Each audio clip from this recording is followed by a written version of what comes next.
Good afternoon, everyone. I'm Carlos Patino, and this is On Point. For those of you who are curious as to what On Point's all about, it's a program that I've been trying to develop for the last year and a half, where I will bring community leaders and elected officials for the public to meet and to discuss issues that matter to all of us. My first guest is the Honorable Tracie Davis, who was Deputy Supervisor of Elections from 2011 to 2015. She ran for the Florida State House in November of 2016, District 13. She just finished her first legislative session, and she's here with us today to discuss all the issues that she encountered while she was there. Welcome, Tracie Davis. Hi, thank you. So let's start by saying that you were rated as one of the most productive legislators in the Florida State House, with 64% of all your bills passing. How did you get that done? That's still very exciting for me. But I knew leaving Jacksonville that was probably something that I had down solid. Coming from teaching, coming from the elections world, I knew that I had the ability to make relationships and with anybody, and especially people of different parties. So I took that with me to Tallahassee, and with that 64% rating, I hope it definitely worked for me. And that's a good accomplishment because number one, you're a freshman. Thank you. And number two, we're in an environment today that people judge you based on whatever news network you're watching. Right. So you're either conservative or you're a liberal. And if you're in the middle, they probably don't want to listen to you anyway. You're in a state legislature completely controlled by Republicans. Yes. You're a Democrat. So did you encounter any pushback? Actually, that's a little funny. I did not encounter any pushback from my Republican counterparts, actually. That was a lot of fun. It was a lot of fun getting to know everyone, getting used to everyone, being introduced to all the different personalities. But I guess I did go through a little ragging or hagging, whatever the word is, from my own caucus a little bit, because after a while, I think they got just tired of hearing my name when it was time for a bill. Was there any negativity there? Or No, it was definitely all in fun. All in fun. But it felt a little bit like being hazed in sorority all over again a little bit. But it was all in fun and all in support. And that's what we do.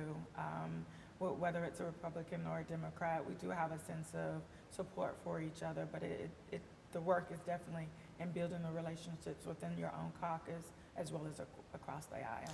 And at the end of the day, you're basically working with the Republican team here, the delegation, right, absolutely, to get all the bills passed. It's literally Senator Audrey Gibson is a Democratic senator, and then I have my counterpart, Representative Kimberly Daniels, which she represents District 14, and I represent District 13, and those are all the Democrats on the delegation. Absolutely. Excellent. So you finished your state legislature, your first legislative session, I'm sorry, and you brought in some bacon here. You brought in about, what is it, 200,000 for your district? Yeah, just a little bit more, Carlos, maybe around about 2 million. 2 million. Like 2 million. 2 million. I missed about a zero there, a couple zeros, 3 zeros maybe. That's okay. But that's actually good news for your district, for the city of Jacksonville. Tell us a little bit about what that money went, where it went, and some of the programs, and how you managed to, get that that was a tough. through the legislature. I think if I had to describe to people what was the easiest to do or what we do, is it passing a bill versus getting appropriations money back to the district? I definitely would pick passing a bill. It's definitely a little bit easier than getting that money back. That's a hard task, but we have great senators that are partners in this. Senator Aaron Bean had some appropriation bills with him, as well as Senator Audrey Gibson, and they're seniors at this, very skilled, and they know how to go about getting the money. So it was great to have them as mentors in this process. But we were able to get some dollars back for Clara White Mission, Wayman Chapel, J.P. Small Ballpark was one of the city's priorities, as well as Edward Waters College. I think we presented them with a check for $3.9 million, but $1 million of that was new money. So the $2.9 million was money that they was going to get anyway, but the 1.9 million, 1 million of that, messed it all up. 1 million of that was new money. New money. And you mentioned some of the other programs. Any of those programs for your district communities? Oh, serving the public? absolutely. Some of them are programs within the district, and then others are just programs that I was just able to help facilitate, or I knew the chairperson a lot, so that was a relationship I was able to, use in trying to get those dollars back to our district as well as the city of Jacksonville. And I'm going to go back to how you managed to get through the legislative session, because I know there was some controversy. But before I do that, give me a couple of the programs and some of the money and how it's going to help maybe the youth of the community in your district. Okay, so we have the biggest one, I think, if we're talking dollar amounts, was the two that I can think of that are favorites of mine would be the James Weldon and John Roseman Birthplace Project. And that's, it's a historic project that we're doing. We were able to get $50,000 brought back to the city for that. That is in the district, downtown area, because James Weldon and his brother were born here. They were born in Jacksonville. And I don't think a lot of people know that. So to create a monument, a park, something symbolic for him because of everything he did and all the contributions he made to this country as well as Jacksonville. Civil rights leader. Right. Most people may not know that. Lawyer, teacher, just wrote the national anthem. So it was just the African American national anthem. So he was definitely a contributor of the Black culture. And to know that him and his brother were actually born in Jacksonville was very exciting for me. So we have a memorial on the property where he was born, but we want to do more with that space. So we were allotted $50,000 from the state. We got $50,000 back, and so we're going to start producing something. And there's a plan for the area, but that's exciting. The other one was a city priority, and that is J.P. Smalls Ballpark, and that sits off of Merle Avenue, and it's a national historic site because that's where the National Negro League played. Hank Aaron actually played baseball there. So it's amazing. A lot of history right there in that area, and so I was able to bring back $500,000 for them to do some renovations to the park itself, to the arena itself, and the National Museum that sits in that park. So want to get more people out, want to get more people involved in that. I think we're going to, once it's repaired and renovated, we'll get some games going on that property and invite some folks out and let people know the history that sits right here in Jacksonville. Is it open now, or is it something? Yes, it's open now. it is. So it's off of Myrtle Avenue. It's off of Myrtle Avenue. That's something I want the people to know. Downtown area. Yeah, it's amazing to me. So much civil rights in Jacksonville. Yeah. It started in Jacksonville. A lot of the big players or people behind the scene were from Jacksonville. Right. And I bet you a lot of people don't know that. I know. So that's an interesting subject. That's a subject for another day, right. But I think it's something that we need to really speak and educate the public. Right. Jacksonville, it's taken a back seat. Most people think of the major cities, Martin Luther King and so forth, but a lot of people. A lot of people, right. A lot of history right here at home. And I'll tell you this, we keep saying Myrtle Avenue, so I'll just add, it's actually, I think more people would be familiar with it if we said the Durkeeville area. Durkeeville. Because that's where it is, in the Durkeeville area. Exactly. And that has its own history right there. History, something that we definitely need to bring you back and discuss further. Let me go back to the legislature. I know that there was a big spat between the Speaker of the House and the governor over Enterprise Florida and Visit Florida. And, you had to get your bills passed. Yeah. And you didn't want the governor to veto, or you didn't want the House not to bring him to the floor. Right. So how did you maneuver through that? Sometimes you're just too new to get worked up about things. But I think early on we realized we were as freshmen walking into that storm between the House Speaker and the governor, if I can describe it as that, because it definitely was a storm. and trying to decide what to do and which way to go and how to get things through the House with that going on. So I made up in my mind that my voters sent me to Tallahassee to make those tough decisions. And those tough decisions came with, okay, which is going to benefit or which is going to be best suited for my district and their benefit. Right. And so I voted with the House Speaker on Enterprise Florida, and I voted with the governor to retain Visit Florida and fully fund it.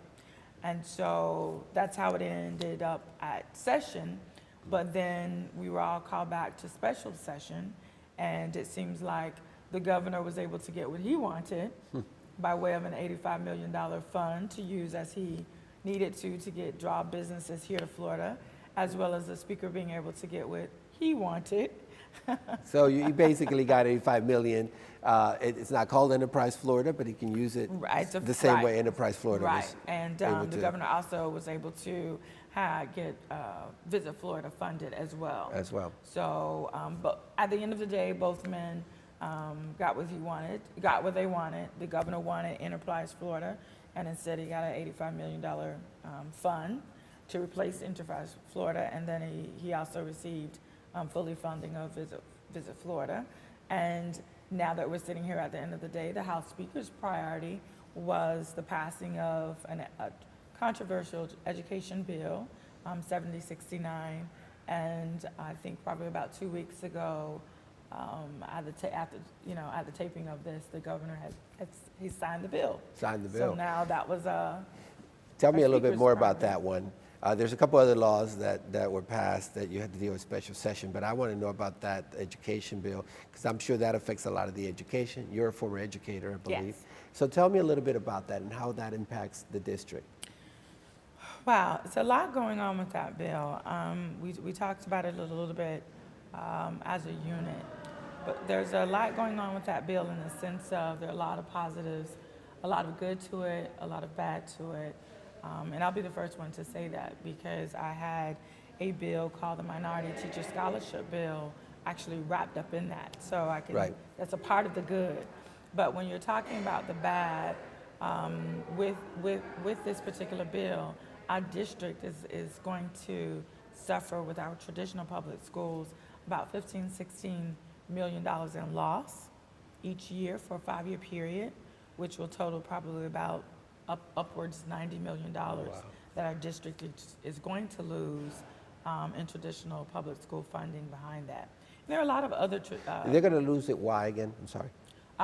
well, when you're dealing with, because it'll be money that's going from our traditional public schools over to our charter schools. Okay. So our budget will continually be reduced in the traditional public school sense. As charter schools grow, the money for the public schools decreases. Correct. And how many, do you have a sense of numbers of schools that would be impacted, the number of schools and maybe schools that have That's to a hard close? one to tell or say right now because, you know, you have a set aside funding source for the charter schools, but there are a lot of things going on with those particular charter schools that there's a pot of $140 million sitting aside to lure charter schools to Florida, honestly. And so that money is just sitting there because new charter schools are being welcomed in with open arms, and there's a couple of things that have to go on. The schools that come in cannot be a Florida school. They have to have a 5-year track record, and they cannot be a school from Florida. So there's money sitting over a pot for out-of-state charter schools to come here and set up in Florida. Okay, and so where do you stand on that? I voted against it. There was some good things in that bill, like I said, my minority teacher scholarship, but there was so much that took away from our public schools. You cannot set $140 million pot to the side just for charter schools, along with the type of exceptions that you give charter schools, but in the other sense, you continually decrease the funding for traditional public schools by $55 million. that's like, to do that, it's like asking me personally to run a race, but you've tied my hands and you tied my feet, and you've asked me to run the same race as everyone else. And that's impossible to do. Some of the exceptions to that bill, it goes along with the charter schools are not inclined or mandated to hire certified personnel to teach our students. There are exceptions when it comes to the facilities they're used, but our traditional public schools have to have a pot of money to maintain their facilities, and their facilities have to live up to a certain standard, and they have to be ADA, and charter schools have that exception. So there are a number of exceptions that go along with these charter schools that are around. Now, I'll preface that by saying I'm not against charter schools. There are some great charter schools doing really good things right here in Duval County. But I am against the fact that if we have to use traditional public school dollars and share them with our charter schools, I'm against that. And right now, that's what this bill does. That bill also says if a charter school gains a certification of an ELA school, they now are entitled to Title I dollars, which have always been solely set aside for our traditional public schools. So it's a lot going on with that bill that, at the end of the day, cripples our traditional public schools. And so my heart says if we can find money for charter schools like that, millions of dollars, I think we can find money like that for our traditional public schools. Let me ask you a question. You're a former educator, so I want to hear your opinion. Should there be schools, public schools, that close? And you know what I mean. The grades are bad. Everything has been thrown at it, money, resources, and yet they're still underperforming. What would we do, or should we do about those schools? I'm not going to say that there are schools that should be closed. I think if we had the dollars and we spent more dollars, it's more than the schools, it's more than the personnel, it's more than administration. We have to, for that failing school, it's about the community it's sitting in buying into the support that they need. So it's about going out of the school, it's about reaching out into that community and saying, we need your help. And that's a good point. You know, you've got your school board, you've got organizations, I don't know if I want to throw the NAACP, but you've got the Urban League, you've got a lot. Are they inclined to work together? Or are there school board officials telling you to stay in your lane? Let them deal with the school and you deal with getting us the money? Or is there a plan to work together? I would like to say or see a plan with our schools that are not succeeding or not improving in their letter grade of a D or above. And I want to cut you off. I want to preface saying this, that I brought the NAACP and the Urban League because they happen to be in your district. Correct. Obviously, they're not just black schools that are going under. There are Right. white schools as well, and there's organizations we need to bring together. But I'm looking at your district in general, since you represent District 13. But in general, maybe that would be the solution for your district, maybe not. So I'm going to let you continue with that, but I wanted to make sure I clarified that point. Oh, that's okay. And so you have to have some kind of plan, and I think there's a plan that starts with the school board. And so I know the initial plan now is to possibly join the lawsuit that Broward County has filed to say that this new law that's been signed by the governor, 7069, is unconstitutional. And Broward County has signed on to take this to court. Duval County is looking at that to see if they're going to sign on to it. And hopefully that's something they do, and I'll support that 100%.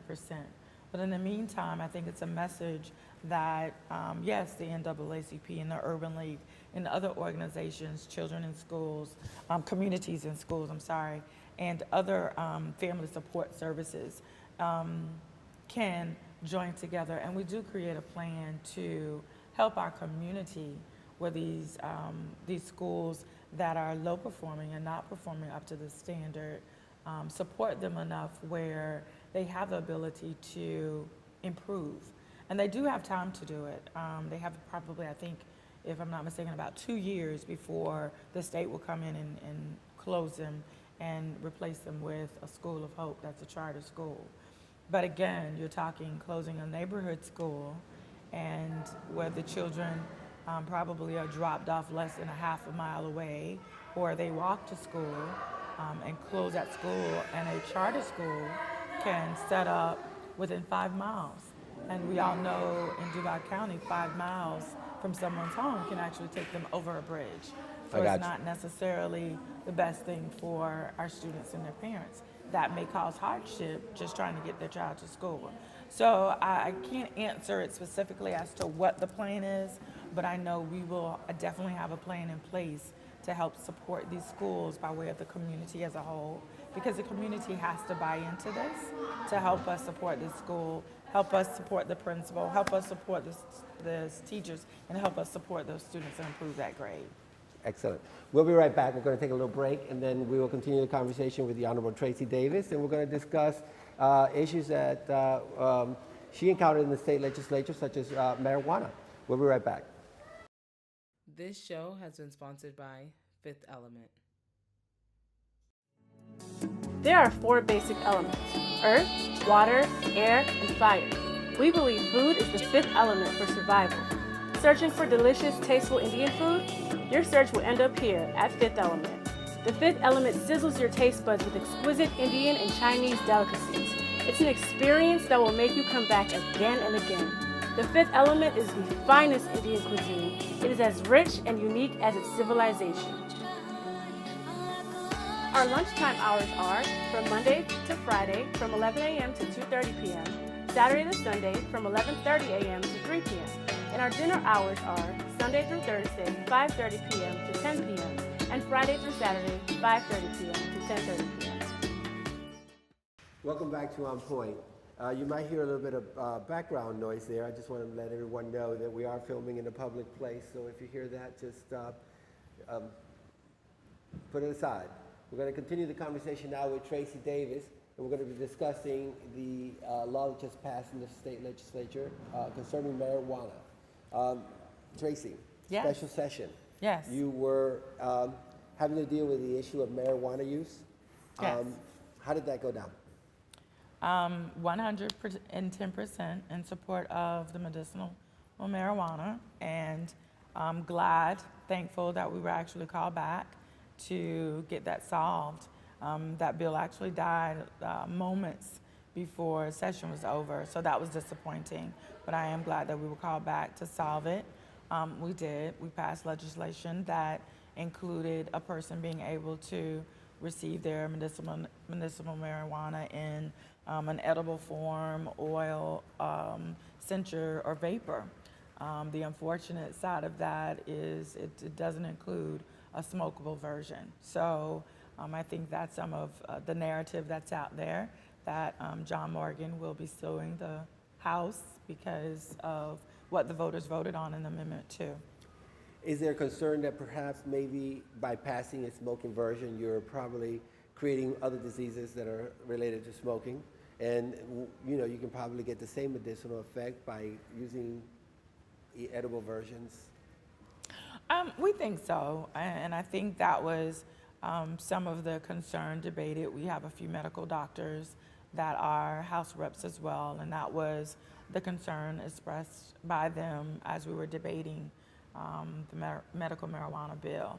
However, again, you have to acknowledge what the voter voted for, and they voted for the smokable version to be included. And I have to say, personally, I know we have cases of a number of diseases and things caused by inhaling and smoking, the carcinogens that are related to that, but I have never, and I'll say it out loud, I have never heard of one case where someone has died smoking medicinal marijuana or marijuana of any kind. So that's my little joke there, but it is some serious factors to it, but I think at the end of the day, and I hope that we're able to accomplish what the voter voted for, in Amendment 2.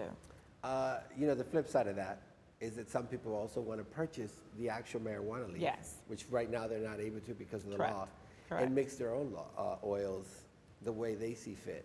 As long as the strain is a certain potency, Yeah. Who's to say that they can't do as good a job as maybe the people selling it? Right. And So- right now it's a low euphoric strand that's being used, so very minimal amount. So, and you're right, it could be used. Let me ask you this: do you ever see and would you support legalizing marijuana in general? That's a very good question. And I think I would support legalizing marijuana in general. I think with anything, it's just going to take us some time to get to legalizing the recreational use of it. What I would like to see even more so than that is we are limiting or eliminating the criminalization of marijuana findings or marijuana use at this point. I don't think we can have laws that allow medicinal marijuana to be used for patients and people suffering from debilitating illnesses, but yet we are criminalizing someone for having less than a small amount on them for personal recreational use, and they're jailed or sent away for that or fined heavily for having that on them. So I really would like to see just having the personal recreation use decriminalized, and I hope we get there pretty soon. But so that's my ultimate goal. It may be too soon to ask this question, but have we looked at the tax base from legalizing marijuana? What kind of revenue it would bring into the state? I think we have. I'm not going to be able to produce numbers for you right here today. Yeah, as Probably we're some high talking. numbers, according to some of the. That's a revenue behind it. Absolutely. Yeah, it's definitely. Colorado. Yeah. All of those. So just benefiting from a lot of that. It's definitely a revenue behind it. I know we just had, here in Jacksonville, we just had a dispensary open, maybe one or two. I know True Leaf opened not too long ago here in Jacksonville. So it definitely is a revenue base to go along with this. And it is a huge process and undertaking. I think people would be surprised to know that once that seed is being grown, it's labeled, it's numbered, and it's identified throughout the entire process. So they can literally identify that seed from the growth, the initial growth of it, all the way to the point of sale. Wow. It's a huge process. It is a process. That is a huge process. All right, one more question concerning legalization of marijuana. We've passed the law. Yes. You can use it for medicinal purposes, I suppose. Where does the federal government come in? It's still legal. Are there Yes. fears that perhaps they can come in here and raid the dispensaries and arrest people? Yeah, we don't feel like that because we've made it legal here. We've gotten to that point, and that's what we needed to do. That was the big push to get back to special session and get that done. But we honestly don't feel like that. We feel like eventually the federal law will meet our state laws because states are signing on to medicinal marijuana left and right. So I think eventually we'll get to the point where the federal are easing up off of it being illegal and begin to make some kind of compromise with the state law. So I think we can look forward to that sometime soon. Okay. You go back to your second legislative session in September Yes. to finish up your freshman year. Yes. Okay. So what's on the agenda? What do you hope to accomplish in the second half? Continue some of the good things I think we got done in the first session. Definitely continue that relationship building that was so very helpful to me throughout the first session. But I have a couple of things that I'm going to work on. Over the last couple of weeks since we've been home, we've had children dying almost every week with swim deaths. So I'm looking into doing some swim legislation from the state. We're working on the legal department with that. We also have a challenge with something on the table with children being murdered and the murderer being given a plea deal to give information for the child's murder. Perfect case and example for a lot of folks is the Lonzie Barton situation.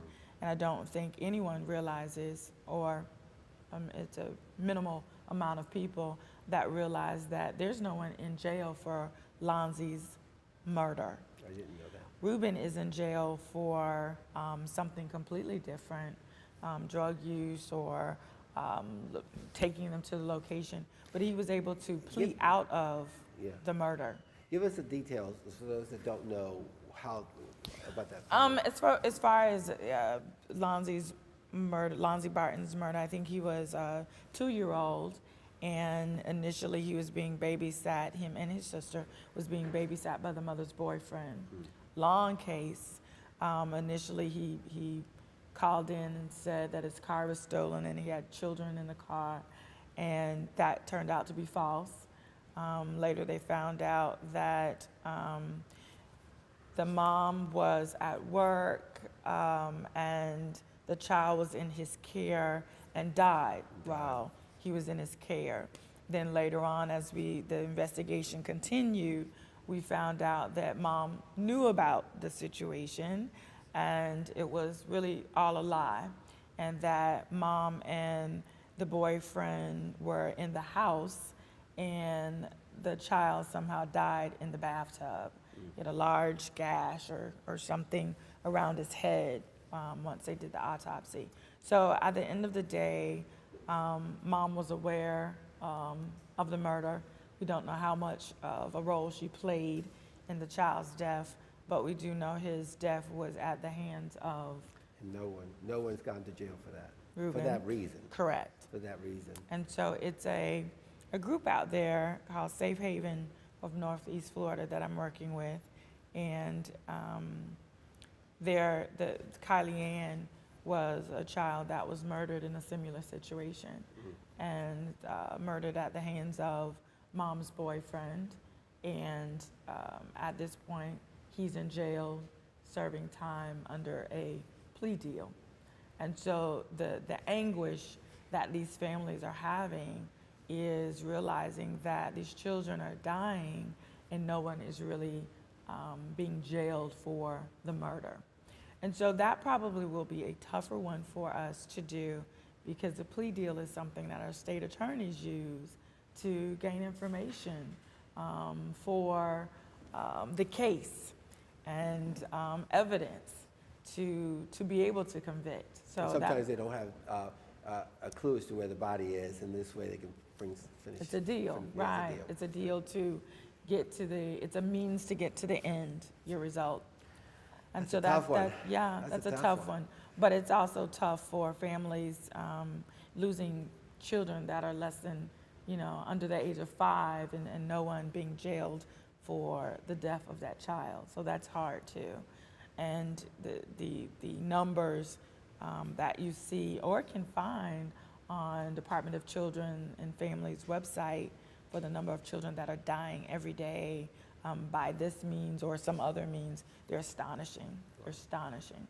I'm gonna later on talk to you a little bit about, and that's one of them is crime. But were there any other issues that you plan to work on that at that level of importance, or?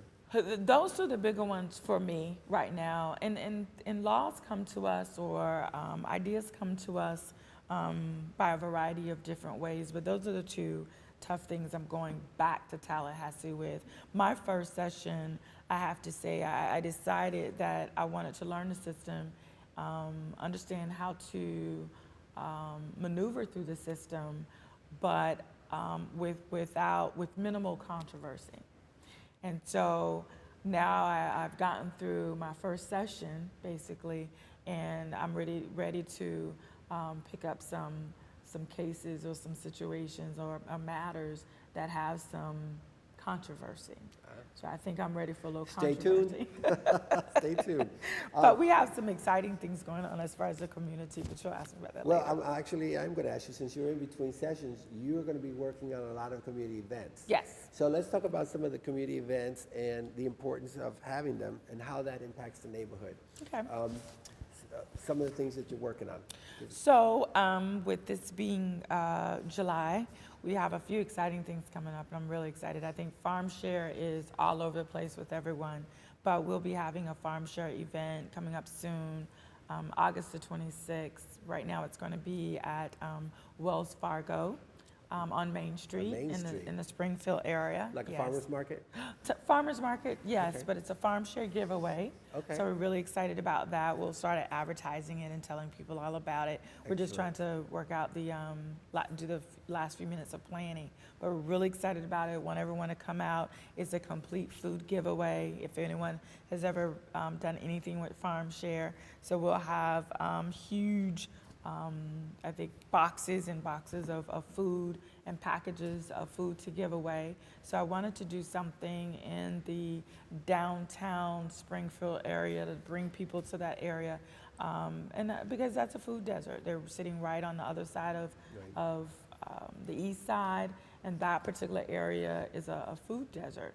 And so wanted to do something for that group of people in an area where we don't usually have a lot going on. So really excited about that. So that's August 26th from 10 to 1.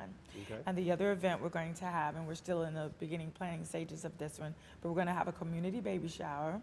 And we're going to partner with the Magnolia Project as well as the Oasis Project that's over off of Pearl Street. That's also downtown in the District 7 area. And we're going to, just what we say, it's a community baby shower. So we are going to shower our mommies and our new babies, or our mommies with babies still in tow, with vital things they need to get started. And the reason we wanted to do that with, or partner with Magnolia Project is because I went to visit them, and they offer so many services, and I don't think the mommies and families of Duval County really know what they can get from Magnolia Services as well as Oasis Where Services. are they located? Or Oasis Project. They're located on Pearl Street, in the Pearl Street Plaza. And Magnolia Project deals with mommies, babies, toddlers. They do lactation classes. They have a doula that helps them. They do yoga classes. There's a lot going on. They have services that go into the high schools for young women that become pregnant while they're attending high school, to teach them how to care for themselves, the babies. So it's a lot going on with All free of Magnolia. charge? All free of charge with Magnolia Project, and that's a federal program. So it's just a program that I kind of fell in love with, but they get their funding from the federal government. And the Oasis Project is a partner of theirs. There's one and the same, and the Oasis Project deal with fathers. They deal with the fathers. So you have the whole family connected between those two projects. So we just wanted to bring awareness to the services that they provide right there on Pearl Street. And so we're going to have a community baby shower, and we want to invite everyone out. We're going to be providing the mommies and families with vital things that a new mommy would need: diapers and wet wipes and bottles and rattles and everything. And we're going to have some folks doing some health screenings and things like that. So we're just going to welcome everybody out. And that's September the 9th. I will be there just for moral support. Thank you. Okay, sounds great. So one more thing before we go on break. Do you ever see yourself partnering with City Council for any projects that maybe are interest to the city or just in the community? We know, for example, do you border some of the same districts? That's Garrett Dennis. And I do. I noticed that you said something, he sponsored something to get money for children to learn how to swim.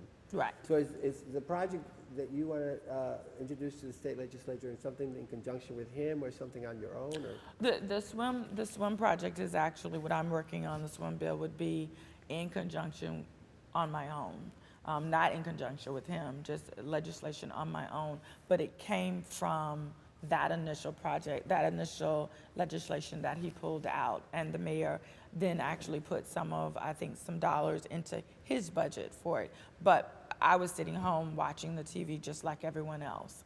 And every day it felt like that number was increasing. Each time we watched the news, there was a new child dying or drowning. And I think the idea of having children learn how to swim is just, it's a superb idea. I think it's easier for them to learn when they're young.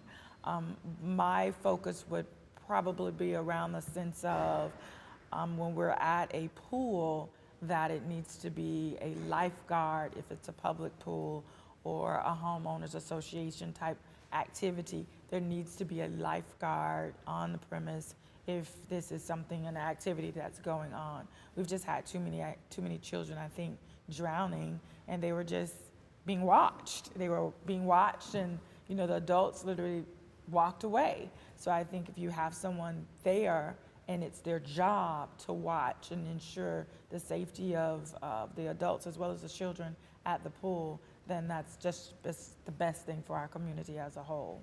Excellent. Let's take a break. Yes. And when we come back, we're going to be discussing the final segment. So I'm going to be throwing some issues at Tracie Davis, and we're going to hear her opinions on those issues when we come back. This show has been sponsored by Breezy Cafe. Breezy Jazz Club is the premier jazz venue in Jacksonville, Florida. We are located at 119 West Adams Street in downtown Jacksonville.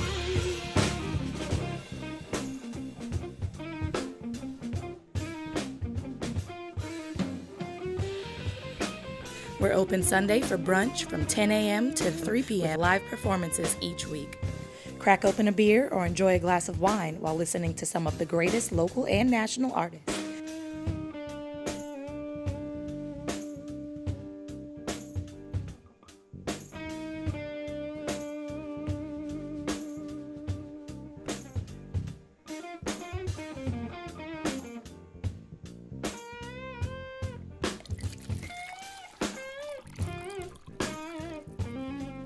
We're closed Monday and Tuesday, but reopen Wednesday from 5 to 10 p.m. going through the weekend. For reservations, call us at 904-666-7562. Come experience all that is Breezy. And we're back with Tracie Davis. We're going to be discussing now certain issues that pertain to District 13 and the entire city of Jacksonville. Just going to throw some words at her and get her opinion on the issue. Tracie. Yes. So, let me throw a couple words at you. Make them easy. Transportation. Yes. As far as House District 13? District 13, the entire city, how important is it? Where do you stand? Extremely important. So proud of Jacksonville. Extremely ecstatic with our JTA system, and definitely choosing District 7 to open up their regional transportation center a couple of weeks ago. And I think that's very important for Jacksonville, very important for District 13, but very important for Jacksonville as a whole, as well as the entire state. But transportation is definitely an issue. I'm 100% in support of it. And I think JTA, as far as Duval County, is going into an awesome direction. So District 7 is the local district. It's a city council district. Right, I overlap it. So I'm very thankful they chose that location. And it's not just for the buses to go there. There may be Amtrak. Correct. Amtrak is the conversation that Amtrak is moving there. And yes, Greyhound will be moving over as well. They will? They will be, yeah, will be. They announced that, they announced that, yeah. So that's going to bring up another topic that I know a lot of people are interested in Jacksonville. And I know my nephew who's going to watch this But light rail to the city of Jacksonville. Do you think that will ever occur? It's a very expensive proposition. Very expensive, but I think if it's a benefit for us, I know there's been a lot of talk about it, and I think once we can handle the expense of it, because we have to, that's first. The benefit to the city would be huge, but that is definitely the ultimate partnership, which we had with the Transportation Center, with the federal government and the state government and the local government all giving dollars to that pot. I think if we can get all on board, again, like that in a partnership, then we can get local rail here. But again, we do realize it's very expensive, and it definitely has to, the expense has to benefit the district or the city as a whole. It has to balance. So I think you're looking for that balance, but would love to see it. You'd love to see it. Love to see You it. would vote for it. Yes. You would fight in the state Yes, legislature. would love to see it. And hopefully we'll have a strong congressperson that will fight in the federal level. because Absolutely. That's a program, they're cutting dollars. Yes, So, left and right. if you want to fight for that, you better be good at legislating and trying to bring the dollars home. Right, and understand the significance of it for the state as a whole. The state as a whole. I'd love to see it in Jacksonville. My dream. Let's talk about crime. Crime's an issue that has affected a lot of areas of Duval County. Mostly in the Northwest Quadrant. Yes. And there's an issue there. I think it has a lot to do with neighborhoods that are underserved, crime. I'm not sure. I believe that's in your district as well. Well, I think when you talk about crime and what's happening, I think it's all over. It is all over. It is all over. So it's just a matter of what's happening when it's happening and the time of day it's happening. I think right now we have a sheriff that is open and honest with us. I think the pilot program that's going on with the body cameras being worn by our police officers is a great idea. I do know we have to, the policy for those body cameras are in work in progress because they have to decide certain things like when does it go off, when do they turn it on, do they have it on while they're on their off time, and so as we can see, the recent event with the Australian lady being killed, and those police officers were not wearing their body camera. So it's very important once we have this program of all of our officers suited for body cameras and it's up and running efficiently, that it's transparent and our police officers are accountable as well as our citizens are accountable. And I think we got to create a partnership there. But I'm very much in support of the body cameras, but I would like to see them worn more than they would be turned off. I think once the police officer clocks on to work, that the body camera goes on, and it needs to be some kind of device where whether they go to do personal things, use the restroom or things like that, take a break, that the body camera has a sensor where it goes off. But as long as they're patrolling, they're on the job, that body camera needs to be on. And so, in my opinion, that's one side of the issue. I mean, you can get a lot of law enforcement, but what do you think is driving crime? And you're right, it's throughout the city. Some areas seem to be getting hit harder than others. Yes. And one of the things that affects me is to watch the youth. Yeah. The murder rate is through the roof. Right. And I think it's sad, to see some of this. So. Is it education? Is it what do you think? Drugs, rehab? It's a combination of, in my mind, it's a combination of many different things.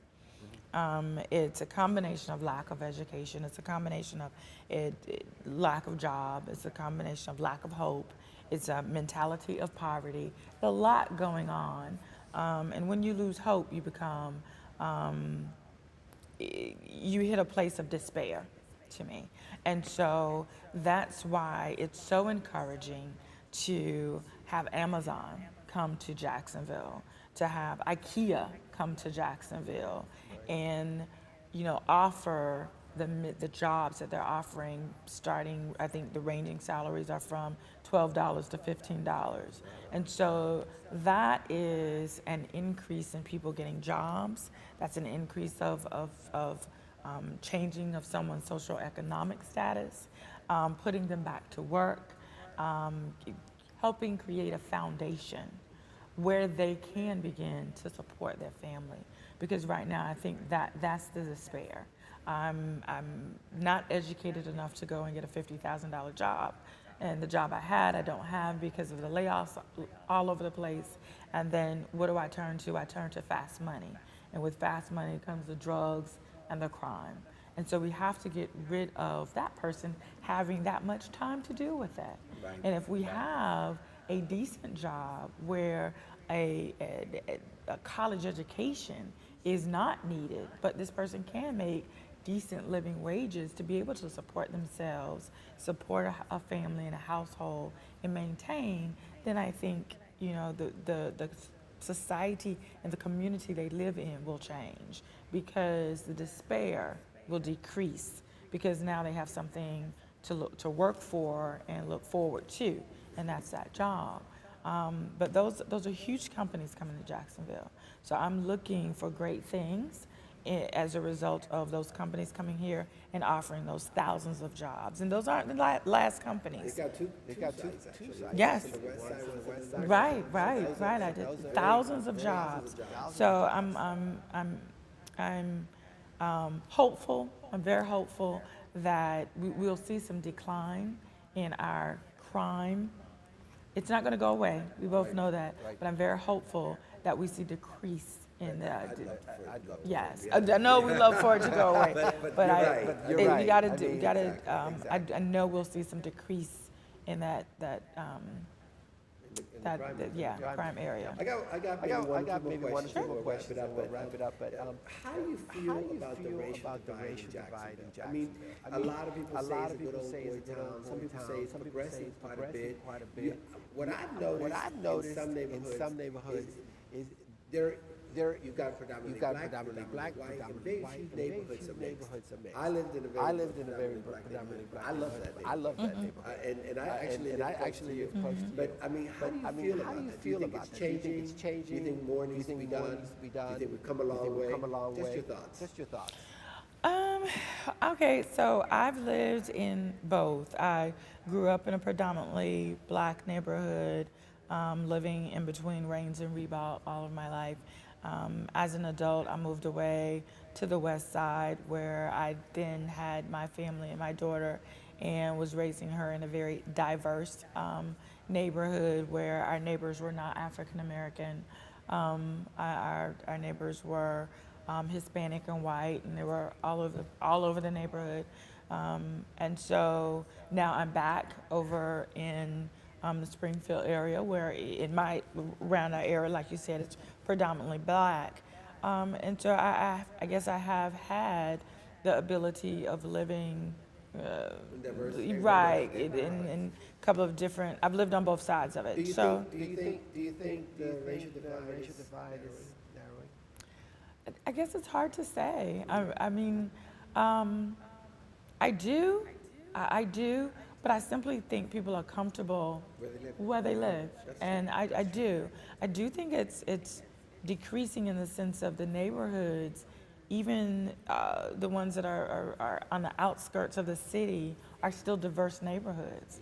And so when I moved over to the west side, that was my whole intention, to raise my daughter in a neighborhood that looked like this country, that represented the country, and not her walking outside of the door going to play with neighbors' children and everyone looked like her. And that was just my mindset.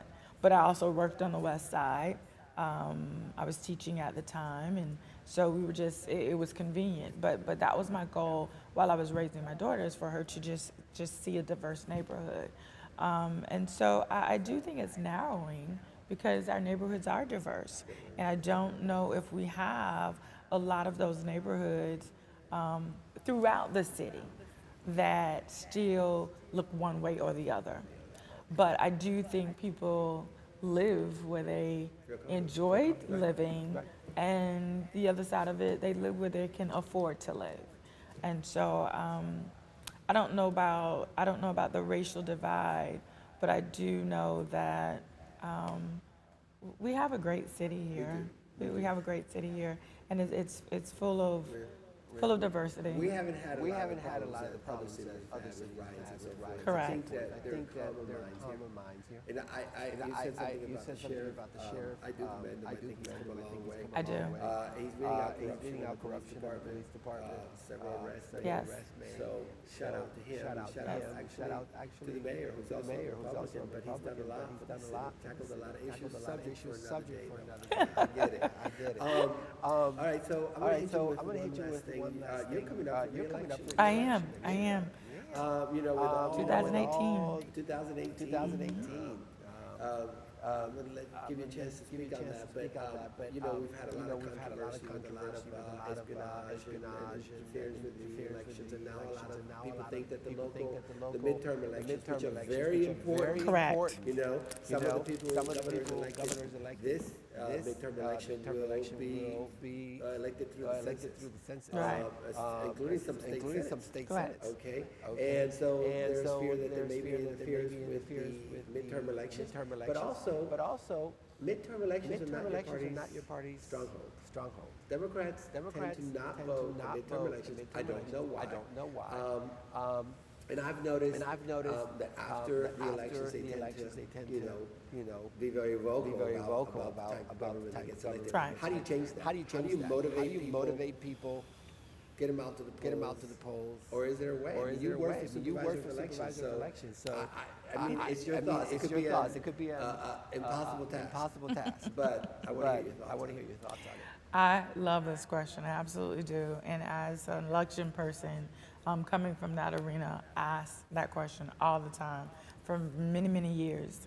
It's almost, to be bluntly honest, it's almost impossible for someone to,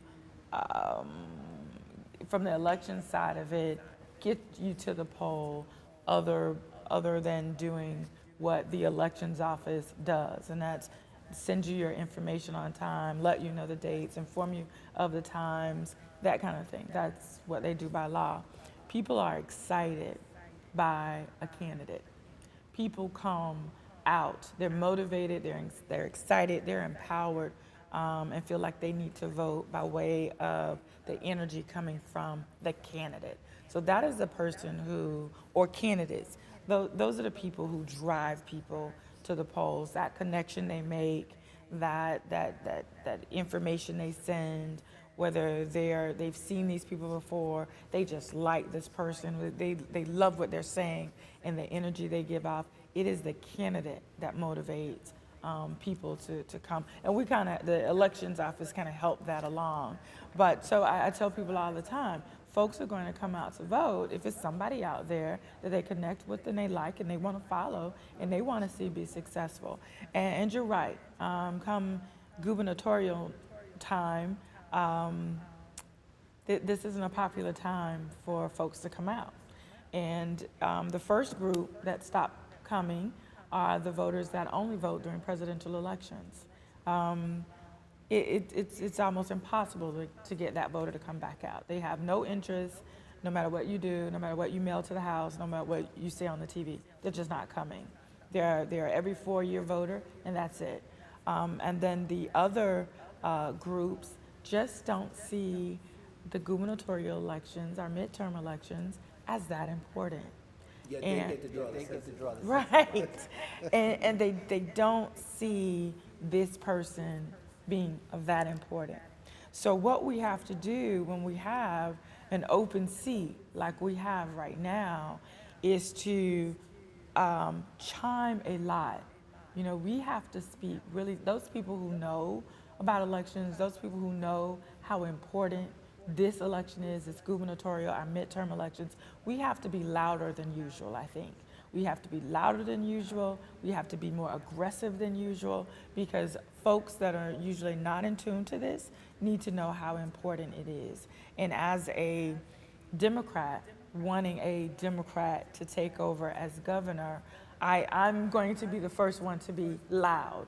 We need folks to really understand that we need a governor that is a Democratic representative to get anything substantive done from the Florida House of Representatives. We need that help. Any Any candidates that you see that might be good candidates for the governor? I think they all are great, Carlos. Is there anyone you're supporting? I think they all are great. I at this point, while we're doing taping, I have not taken the plunge yet, but I think they're all great. I have personal relationships with several of them. Want to mention some names? But I have, well, the people that have filed at this point are Gwen Graham and Andrew Gillum and Chris King. And I've heard all of them speak. I think the candidates, all candidates really have great things to offer. I love seeing a woman. I love seeing a woman in this group. A woman with as large of a name as Graham. Right. That's the daughter of former Governor Graham. Governor Graham, Bob Graham. Bob Graham. Andrew, the other side of that is Andrew Gillum, Mayor Gillum. Right. Comes with a lot of experience from leading Tallahassee, Leon County, and a lot of energy there. Young guy. Both of them have great ideas and great things they would do for the state, as well as Chris King. Someone who has come out, I think, South Florida, spending a lot of his own money in his race and showing himself a contender with Gwen and Andrew. But so haven't stepped out yet to endorse at this point, but I think they're all great candidates at this point. The state Democratic Party and the local Democratic Party, you think they're strong enough to lead this charge? Do they have adequate leaders? Yes. Yes, I will say that. And I think we have good leaders, and we have a great fundraising leader in Stephen Biddle. I think he's new energy, fresh. State, right? State leader. New energy, fresh. Just a shot in the arm for the party. But we have to be successful, and you're absolutely right. Cannot keep going back there to where you say this is not usually the area where the Democratic Party wins races. This is not our time. But this year, 2018 has to be our time. It really has to be. We need the help in the State House. We need the help in the Senate. We need the help locally. To me, it doesn't matter what party is in charge and how the system. Enough people cannot vote. You can win. You can make a difference. Either Democrat or Republican. Right. Okay, so you're up. We're going to finish here. You're up for re-election in November. Is there anything you want to say to the voters as to why you deserve to go back? Well, I think what I would say to my voters is first of all, thank you. They voted for me the first time. And, you always want to say thank you for the opportunity to serve, and that comes from the bottom of my heart. I've had a great time serving House District 13. I think my voters and I have created a partnership that I would like to continue. And so I think hopefully in 2018 that my voters see me fit to continue representing them and being their voice in Tallahassee. So I will ask them over and over from this day to Election Day in November 2018 to allow me to continue being their voice in Tallahassee. And I think they think I'm doing a pretty good job. Well said. Thank you for being on the show. Thank you, Carlos. We'll be right back in a minute, and we'll finish it up.